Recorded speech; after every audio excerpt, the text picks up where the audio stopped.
ஒரு ஞான சாதகனுக்கு பணம் என்பது மிகப்பெரிய எதிரி என்றும், அது இருக்கின்றவரை உன்னால் ஞானி ஆக முடியாது என்றும், அனைத்தையும் துறந்துவிட்டு பிச்சை எடுத்து வாழுகின்ற ஒரு வாழ்க்கையை நீ வாழ்ந்தால்தான் விரைவாக ஞானத்தில் ஜெயிக்க முடியும் என்றெல்லாம் சொல்லுகின்றார்களே, இது என்னால் ஜீரணிக்கவே முடியவில்லையே.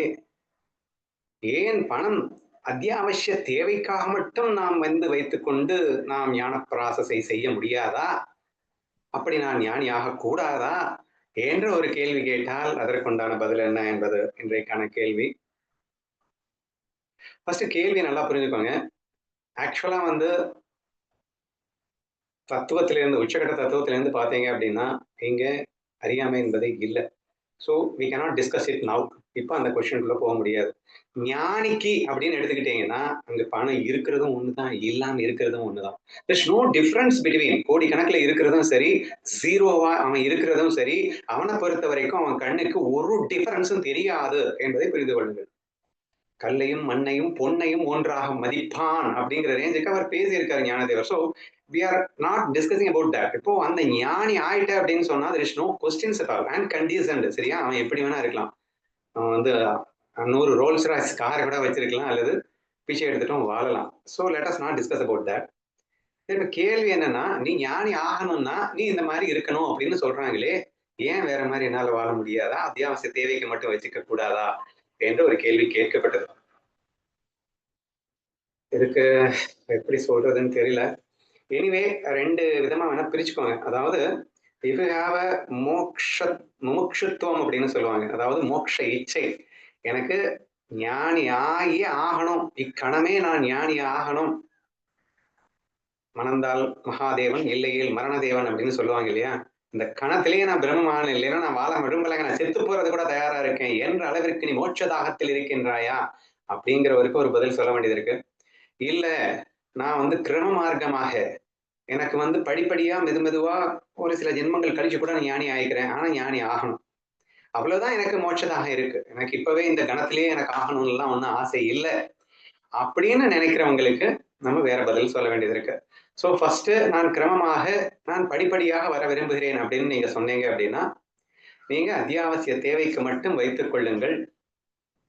மற்றபடி அந்த பணம் என்பது டேஞ்சர்ன்றதை புரிஞ்சுக்கிட்டு உங்கள் தேவைக்கு மட்டும் வைத்துக் கொள்ளுங்கள் அப்படின்னு சொல்லலாம். அல்லது முழுமையாக இறைவனிடம் பக்தி பண்ணினால் அந்த இறைவனே உன் தேவைகளை நிவர்த்தி செய்து கொள்வேன் என்று கீதையில சொல்லியிருக்கான்டா. நீ அதனால பணத்தை பத்தி கவலைப்படாத. உன் மனசு ஃபுல்லா இறைவன்கிட்ட ஒப்படைச்சிரு. ஏன்னா நீ ஒப்படைச்சிட்டேன்னா எனக்கு பேசிக் நீட்ஸ் வேணுமே, கவலைப்படாத, அவன் பார்த்துப்பான். அது இறை நம்பிக்கை இருக்கிறவங்களுக்கு அதை சொல்லலாம் இல்லையா?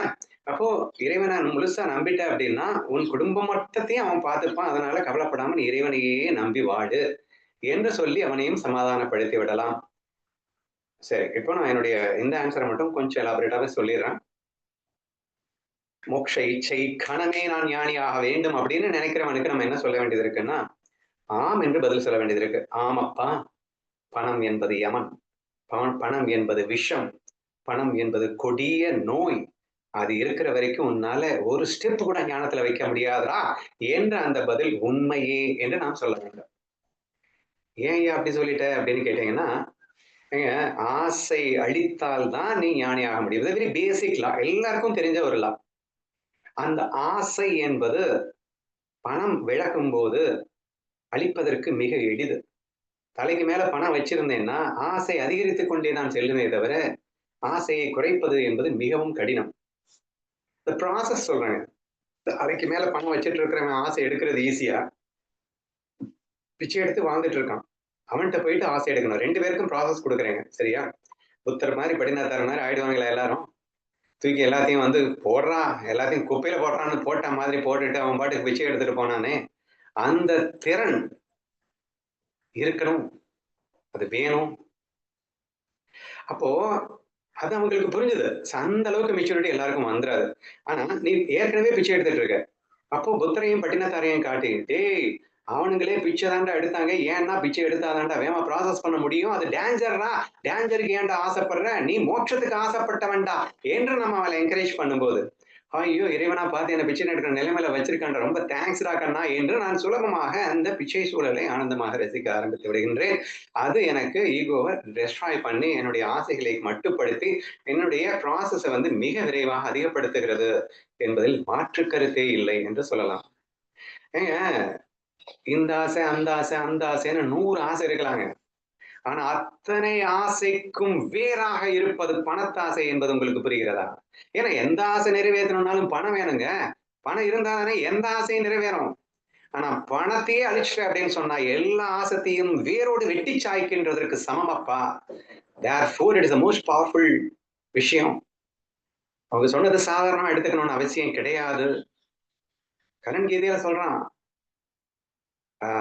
வருஷக்கணக்காக தவம் செய்கின்ற முனிவர்களுக்கே கூட மோட்ச இச்சை உள்ளவர்களுக்கே கூட இந்த விஷயங்கள் சுலபமாக அவர்களை கீழே தள்ளி விடுகிறது அப்படின்னு. விஷயங்கள்லாம் இந்த இடத்துல பணம்னு போடுங்க அவ்வளவுதான். அப்ப பணம் மாதிரி அந்த இதுல என்ன சொல்லியிருப்பாரு, சித்திகள் சித்திகள்லாம் வந்து குறுக்க வந்து அவனை தடுமாற வச்சிடும் அப்படின்னு சொல்றாங்க. ரொம்ப பக்குவப்பட்ட மனசுக்கே சித்தி வந்தா தடுமாற வச்சிருதான்ப்பா. பணம்ங்கிறது பெரிய சித்தி தானே, அதை வச்சுக்கிட்டு என்ன வேணா செய்யலாம்ல. அப்போ கிட்டத்தட்ட சித்தி கிடைச்ச மாதிரி தானே. அப்போ பெரிய பெரிய அந்த மாதிரி பக்குவப்பட்ட மகான்களுக்கே தடுமாறி விடக்கூடும் என்றால் நானும் இன்னும் பக்குவப்படவே இல்லை. என் நிலையிலே இந்த பணம் என்பது மிகப்பெரிய கொடியவனாக இருந்து என்னை பாழுங்கிணற்றில் தள்ளிவிடாதா என்றெல்லாம் நாம் சிந்திக்கத்தான் வேண்டியிருக்கின்றது என்பதை புரிந்து கொள்ளுங்கள். சரியா? So therefore I agree with 100% what they say is true. அதாவது பணம் என்பது கண்டிப்பாக யமனே, ஞானத்திற்கு தடையே என்பது மாற்று கருத்தே கிடையாது என்பதுதான் என்னுடைய பதில்.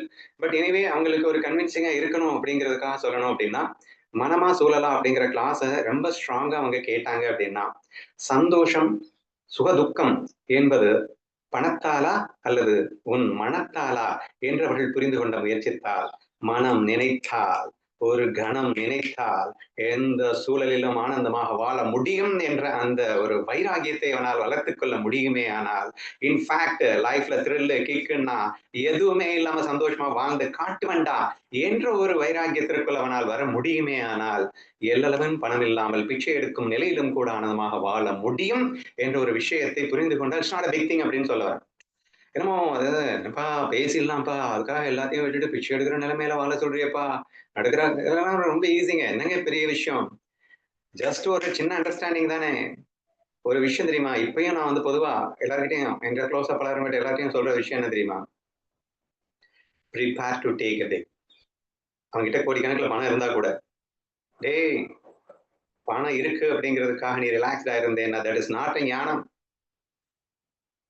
இப்பவே நான் பிச்சை எடுக்கிற நிலைமை வரணும், வந்தாலும் நான் சந்தோஷமா இருப்பேன்னு நீ மனசை பக்குவப்படுத்தி வச்சிருந்தேன்னா அப்ப கிடைக்கும்டா வாட் இஸ் த ரியல் கான்பிடன்ஸ்னா என்னன்னு என்ன நான் பொதுவாக சொல்வதுண்டு. So what you mean by that? இப்போ கோடிக்கணக்கில் பணம் வச்சிருக்கேன்ட்டே நான் என்ன சொல்லிட்டு இருக்கேன்னா, பிச்சை எடுக்கிற நிலைமையிலயும் நான் சந்தோஷமா வாழ முடியுன்ற மன பக்குவத்தை வச்சுக்கடா அப்படின்னு சொல்லிட்டு இருக்கேன். அப்படின்னா பணம் தேவையில்லைன்னு இன்டெரக்டா சொல்லிட்டு இருக்கேன். ஏன்னா பணம் பயத்தை தான் அங்கே கொடுக்கிறது. இந்த ஒரு மனம் மட்டும்தான் அவனுக்கு வேற லெவல் கான்பிடன்ஸை கொடுக்கிறது, ஆனந்தத்தை கொடுக்கின்றது என்று ஞானியே ஆக வேணாம். ஈவன் லௌகீகத்திலேயே நீ சந்தோஷமா இருக்கணும்னா கூட நான் லோ லெவல்ல சந்தோஷமா வாழ முடியும்ன்ற ஒரு கான்பிடன்ஸ் தானங்க சந்தோஷமா வச்சுக்கோணும் என்றெல்லாம் யோசித்து பாருங்கள். நான் அடிக்கடி ஒரு எக்ஸாம்பிள் சொல்லணும்ல. நாங்க ஒரு பெரிய கோட்டீஸ்வரர் வீட்டுக்கு போயிருந்தோம். அவருக்கு வயசு 70 ஆயிடுச்சு. ஐயா என்ன பண்றீங்கன்னு கேட்டா, நான் வந்து சம்பாதிச்சுட்டு இருக்கேன். ஏய்யா 70 வயசுக்கு மேல ஏன்யா சம்பாதிக்கிறீங்க? இத்தனை கோடி சேர்த்து வச்சது பத்தாதா? அவர் என்ன சொன்ன பாரு. அவர் சொன்ன பதில் என்ன தெரியுமா? ஏன்பா திடீர்னு எல்லாம் லாஸ் ஆயிடுச்சுன்னா என்ன பண்றது? இருக்கிற வரைக்கும் சேர்த்துக்கிட்டே இருப்போம். அவனே நாளைக்கு செத்து போறான். சரியா? அப்படியே அவன் சேர்க்கிற பணமும் சேர்ந்து லாஸ் ஆக தான் போகுது. இவன் சேர்த்துக்கிட்டே இருக்க போறானா? அப்படின்னு அவர் சொன்னாரு. சரியா? சோ வாட் இட் இண்டிகேட்ஸ் அப்படின்னா, நீ எத்தனை கோடி வச்சிருந்தாலும் நீ பயந்துட்டு தானே இருக்க. எல்லாம் லாஸ் ஆயிடுச்சுன்னா மறுபடியும் வேணும்னு நீ எம்டில தானே இருக்க. உன் மைண்ட் ஃபுல்ஃபில் ஆகாம தானே இருக்க. அது லூசு பையல நீ எப்படி சந்தோஷமா இருப்ப? But what is essence? பணம் ஒரு மண்ணும் தராது. பணம் இருந்தாலும் இல்லைனாலும் என் சந்தோஷத்துக்கும் அதுக்கும் சம்பந்தமே இல்லை என்று ஒருவன் ஆணித்தரமாக புரிந்து கொண்டானே ஆனால், அதன்படி வாழ்வதற்கும் தயாராக இருப்பானே ஆனால், what is kind of relaxation அவங்கிட்ட இருக்குன்றதை இமேஜின் பண்ணி பாருங்கன்ற நான். மனமா சூழல எந்த ரேஞ்சுக்கு பேசிட்டோம். பிச்சைக்காரன் சந்தோஷமா இருக்கான். அத்தனை தொழில்களையும் செய்து முடித்து விட்டேன், கடைசியில் தர்ம தேவதையின் கையை பிடித்தேன், ஆனந்தமாக வாழுகின்றேன்னு ஒருத்தன் சொல்றான்னா நம்ம எக்ஸாம்பிள் பார்த்திருக்கோமா இல்லையா? ஏன்பா ஒரு பிச்சைக்கார மனுஷன் தானே, ஏன் அந்த சூழல்ல சந்தோஷமா வாழ்றவங்க எல்லாம் இல்லையா? then why you are expecting for a back for money money ஒரு மண்ணாங்கட்டியும் தராதுங்க. so therefore I go with that words. பணம் என்பதை யமனாக பார்க்க வேண்டும், டேஞ்சராக பார்க்க வேண்டும், விஷமாக பார்க்க வேண்டும். எந்த அளவிற்கு நாம் இதை பார்க்கின்றோம், பணம் லாஸ் ஆச்சுன்னா கொள்ளை ஆனந்தம் அடையணும், ப்ராஃபிட் வரும்போது பயப்படணும். சோ இந்த மாதிரி மனோநிலை தான் ஒரு ஞானத்திற்கு மிகச்சிறந்த ஒரு முன்னேற்றத்தை தரும் என்பதே எனது பதில்.